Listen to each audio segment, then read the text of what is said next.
mengingatkan kita di dalam Al-Quran tentang bahwa dunia yang kita hindari ini adalah yang kita sedang rasakan adalah mata'un ghurur, kesenangan yang menipu, mata'un qalil, kesenangan yang sedikit.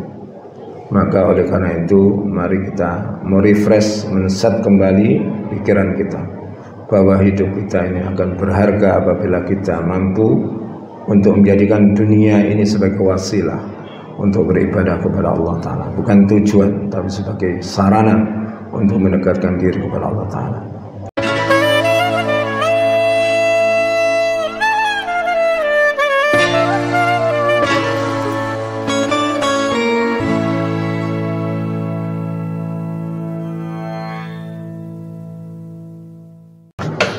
Assalamualaikum warahmatullahi wabarakatuh.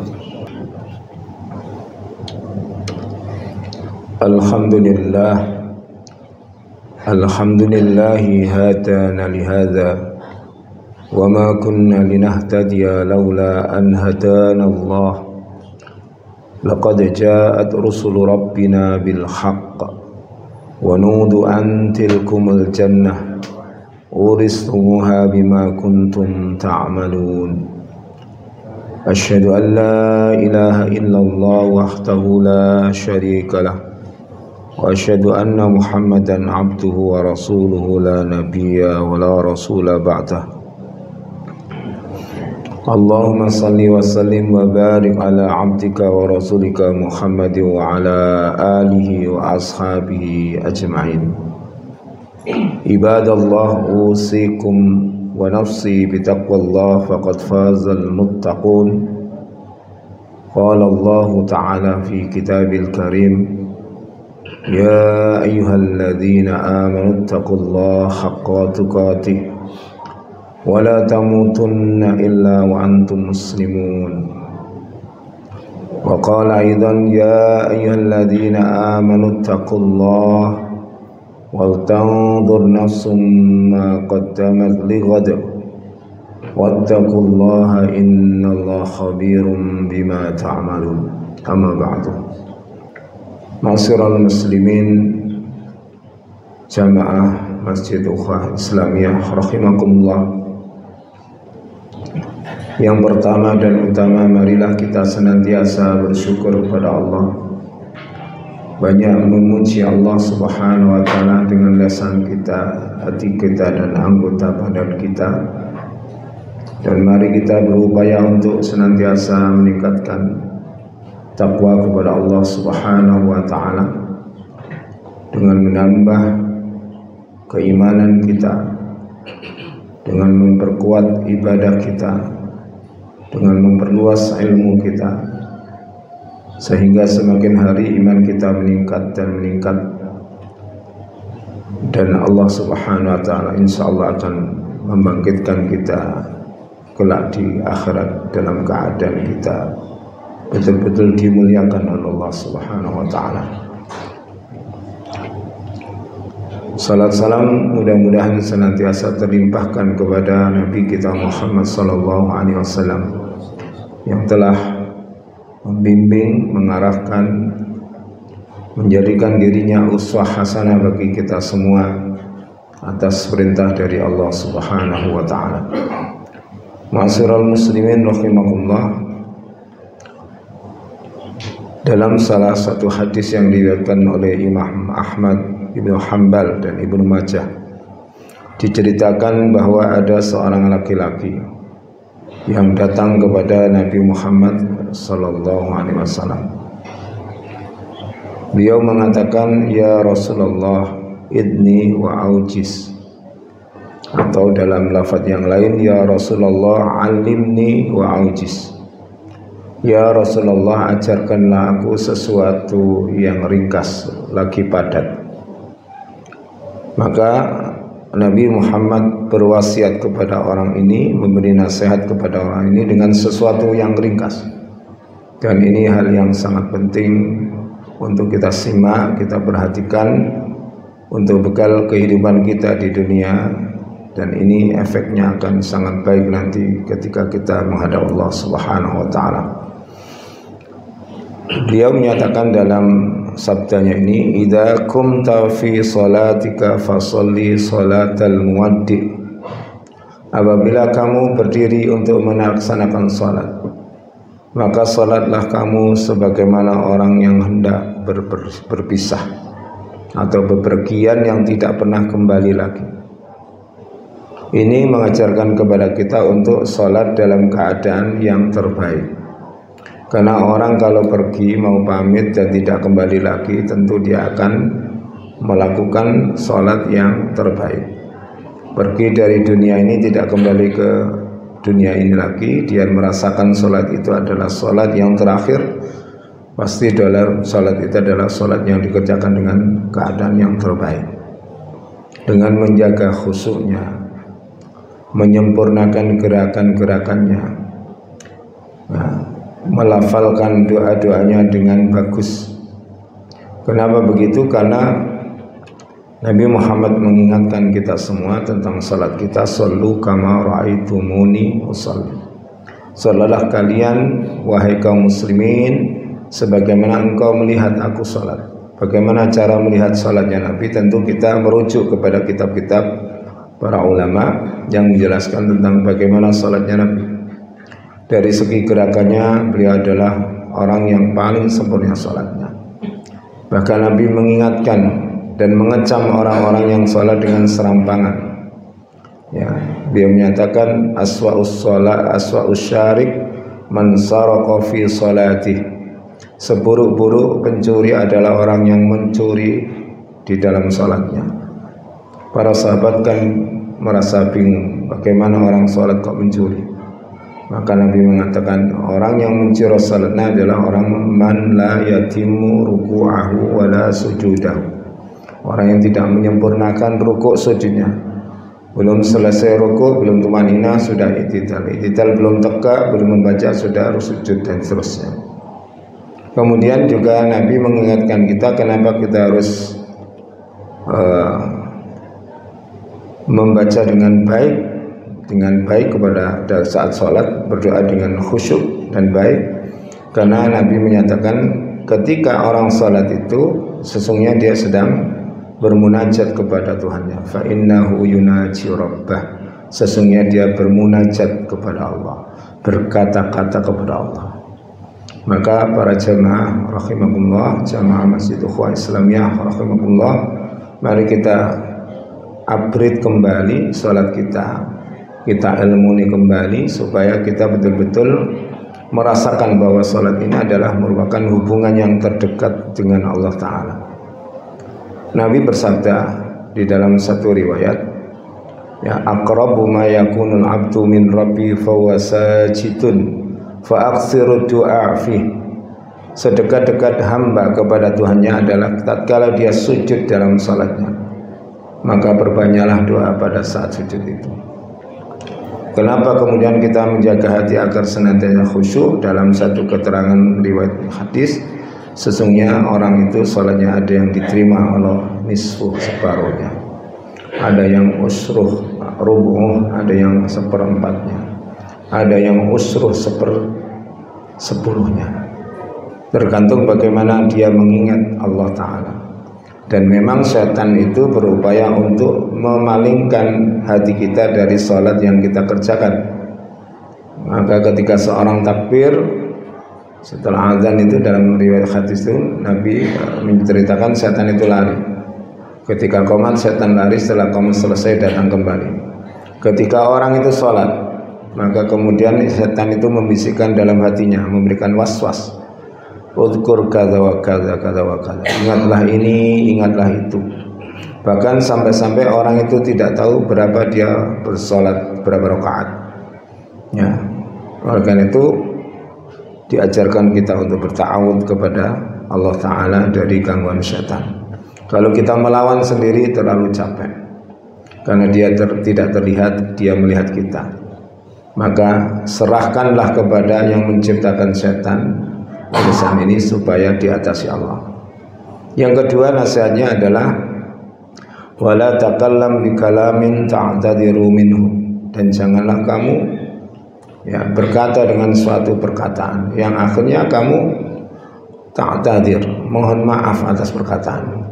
Maka seorang mukmin harus pandai-pandai menjaga lisannya untuk berkata-kata dengan benar, untuk berkata-kata dengan jujur, sehingga dia tidak melampaui apa yang diucapkan atau berkata dengan perkataan yang dia mampu melaksanakannya, sehingga dia tidak minta maaf, minta uzur kepada orang untuk ini dan itu.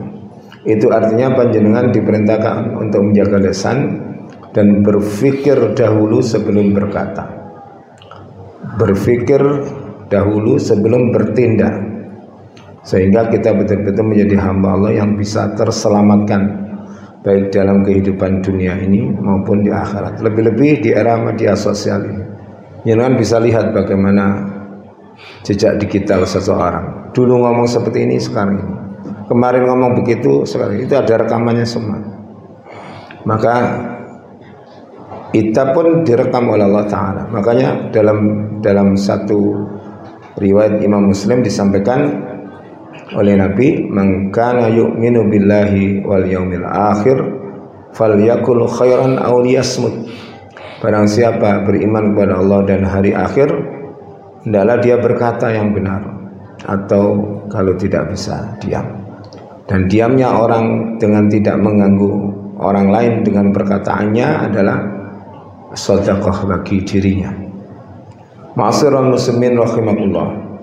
Bahkan Nabi menyatakan di dalam satu riwayat, barang siapa yang bisa menjamin, artinya menjaga lesannya dari berkata yang tidak benar, bersaksi palsu, mengucapkan sesuatu yang berlebihan, mengucapkan sesuatu yang sia-sia, aku akan jamin dia dengan surga. Ya, demikian pula hal yang terbanyak memasukkan orang ke dalam neraka. Pernah ditanyakan kepada Nabi, ada dua hal. Yang pertama adalah lisan, yang kedua adalah al-farj, yaitu kemaluan manusia. Ini yang sangat banyak menyebabkan orang masuk ke dalam nerakanya. Dan penyebab terbanyak masuk ke dalam surga adalah takwa, dan orang itu husnul khuluq. Di antaranya husnul khuluq adalah menjaga lisannya ini. Ini perlu sekali kita berhati-hati, karena kalau ada orang mengatakan mulutmu harimau, tapi yang lebih tepat ya ada mulutmu adalah surga dan neraka. Karena seorang bisa masuk ke neraka juga gara-gara lisannya, masuk surga juga gara-gara lisannya. Yang ketiga, ma'asyiral muslimin, pesan Nabi SAW, dan ini pesan terakhir kepada seorang laki-laki tersebut, wa ajmi'il ya'sa amma fi aidin nas, dan kumpulkanlah rasa putus asamu dari apa yang dimiliki orang lain. Nabi ngajar kita itu untuk hidup itu tidak perlu iri dan dengki pada nikmat orang lain. Nabi Muhammad SAW ini ngajar kita untuk memiliki sifat qanaah. Sifat qanaah itu adalah sifat menerima dan selalu bersyukur atas pemberian Allah Ta'ala. Dan ini sangat penting sekali kita miliki, khususnya berkaitan dengan harta benda. Dalam hadis yang diriwayatkan oleh Imam Abu Dawud kalau tidak salah dan Imam Nasai, beliau menyatakan kullu ummatin fitnah, setiap umat itu ada fitnah. Wa fitnatu ummati al-mal, dan fitnah umatku adalah harta benda. Panjenengan bisa lihat ya dalam kenyataannya, orang pintar selevel profesor itu yang nggak ada tingginya sekolahnya, nggak ada yang nanyain profesor doktor, bisa kalah dengan segebok uang. Orang yang paham agama, ngerti agama, ngajar di mana-mana juga ngelundung karena uang. Ya, orang dengan kekuasaan yang besar itu pun hanya untuk ya, mengumpulkan uang. Padahal Allah telah menyatakan, mengingatkan kita tentang harta benda ini, alhaakumut takasur hatta zurtumul maqabir, telah melelahkan kalian at-takasur, berbanyak-banyak dalam urusan harta dan anak-anak, ya, sampai lupa bahwa segala sesuatu akan dipertanggungjawabkan di sisi Allah. Dan dia mati, ternyata mati itu tidak dibawa kemana-mana uangnya, ditinggal untuk harta warisan. Dia nol, tidak memiliki apa-apa. Hatta zurtumul maqabir, sehingga dia masuk ke dalam liang kubur. Perlu kita sampaikan, kalau bapak-bapak membaca Al-Quran, ya, atau hadis-hadis, ya, itu tidak akan kita jumpai, khususnya Al-Quran. Allah Ta'ala memuji-muji dunia itu tidak pernah, sekalipun tidak pernah. Yang dipuji-puji Allah adalah amal salih, orang yang bertakwa, orang yang beramal dengan tulus, ikhlas, ya. Dan banyak sekali Allah memuji-muji akhirat, karena akhirat dibanding dunia itu tidak ada apa-apanya. Bahkan dunia yang kita tempati ini, yang kita pandang besar, yang kalau kehilangan itu kita juga weman-emanen, bahkan ada yang menangisi berhari-hari.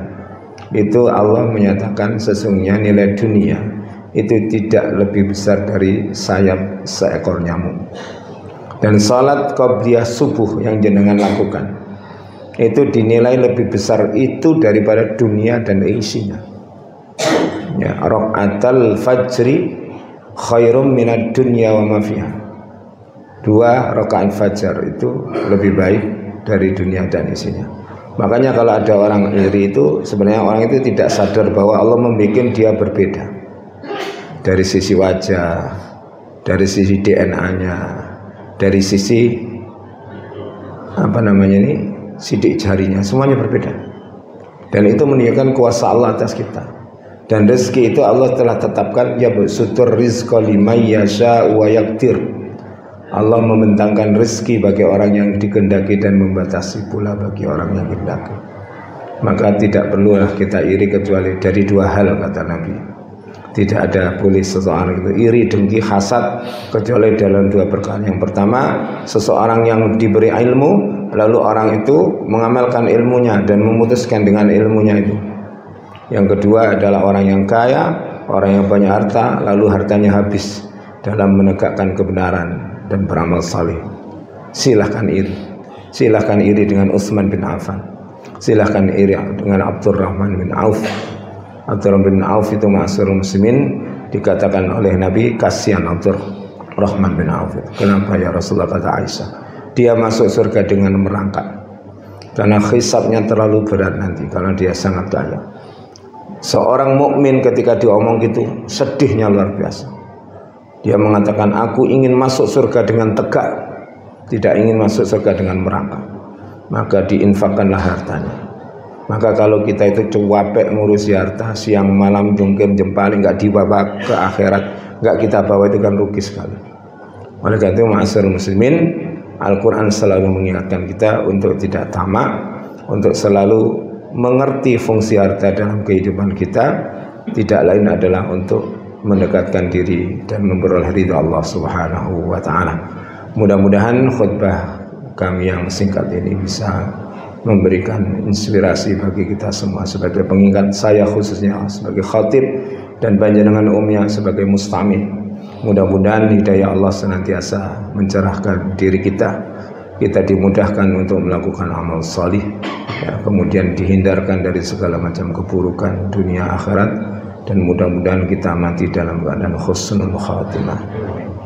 Barakallahu li wa lakum fil Qur'anil azim, wa nafa'ani wa iyyakum bima fihi minal ayati wa dzikril hakim, wa qur rabbighfir warham wa anta khairur rahimin.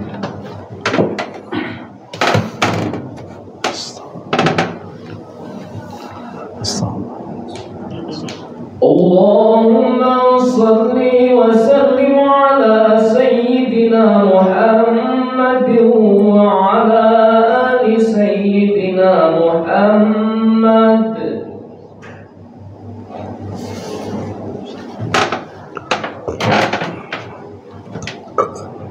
Innal hamdalillah nahmaduhu wa nasta'inuhu wa nastaghfiruh wa na'udzu billahi min shururi anfusina wa sayyiati a'malina, man yahdihillahu fala mudilla lahu wa man yudlil fala hadiya lahu. Asyhadu an la ilaha illallah wahdahu la syarika lah, wa asyhadu anna Muhammadan abduhu wa rasuluhu la nabiyya wa la rasula ba'da. Allahumma salli wa sallim wa barik ala abdika wa rasulika wa nabiyika Muhammad wa ala alihi wa ashabihi ajma'in. Ibadallah, usikum wa iyaya bitaqwallah faqad fazal muttaqun. Ma'asyiral muslimin, Allah Ta'ala mengingatkan kita di dalam Al-Quran tentang bahwa dunia yang kita hindari ini adalah yang kita sedang rasakan adalah mata'un ghurur, kesenangan yang menipu, mata'un qalil, kesenangan yang sedikit.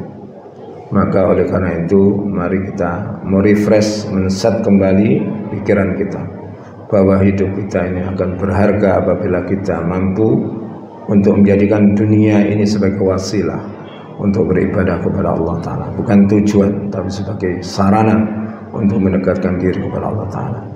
Dan mari kita tutup khutbah ini dengan bersama kita memohon pada Allah, mudah-mudahan doa kita diijabahi oleh Allah Subhanahu wa Ta'ala. Bismillahirrahmanirrahim. Hamdan yu'afi na'amahu wa yukafi mazidah. Ya Rabbana lakal hamdu kama yanbaghi li jalali wajhika wa 'azimi sultan. Allahumma salli ala Muhammadin wa ala alihi wa ashabihi ajma'in walhamdulillahi rabbil alamin. Allahumma ighfir lil muslimina wal muslimat wal mu'minina wal mu'minat al ahya'i minhum wal amwat innaka sami'un qaribun mujibud da'wat wa ya qadiyal hajat. Allahumma inna nas'aluka salamatan fid din wa afiyatan fil jasad wa ziyadatan fil ilmi wa barakatan fil rizqi wa tawbatan qabla al-maut wa rahmatan indal maut wa maghfiratan ba'dal maut. Allahumma hawwin 'alaina fi sakaratil maut wa najata minan nar wal afwa indal hisab. Allahumma ansur man nasara ad-din wa khdhil man khadhala al-islam wal muslimin. Allahumma ansur ikhwanana fi Palestin al-mustad'afina wal mujahidina fi kulli biladin min buldanil muslimin. Allahumma inna nas'aluka al-huda wat tuqa wal afafa wal ghina. Rabbana la tuzigh qulubana ba'da idh hadaytana wa hab lana min ladunka rahmah innaka antal wahhab. Allahumma inna nas'aluka al-afiyata wal mu'afata fid dunya wal akhirah. Allahumma inna nas'aluka husnal khatimah wa na'udzubika min su'il khatimah. Rabbana atina fid dunya hasanah wa fil akhirati hasanah wa qina adzaban nar. Subhana rabbika rabbil izzati amma yasifun wa salamun alal mursalin walhamdulillahi rabbil alamin. Ibadallah, innallaha ya'muru bil adli wal ihsan wa ita'i dzil qurba wa yanha 'anil fakhsya'i wal munkar wal baghi ya'idzukum la'allakum tadhakkarun wa la dzikrullahi akbar.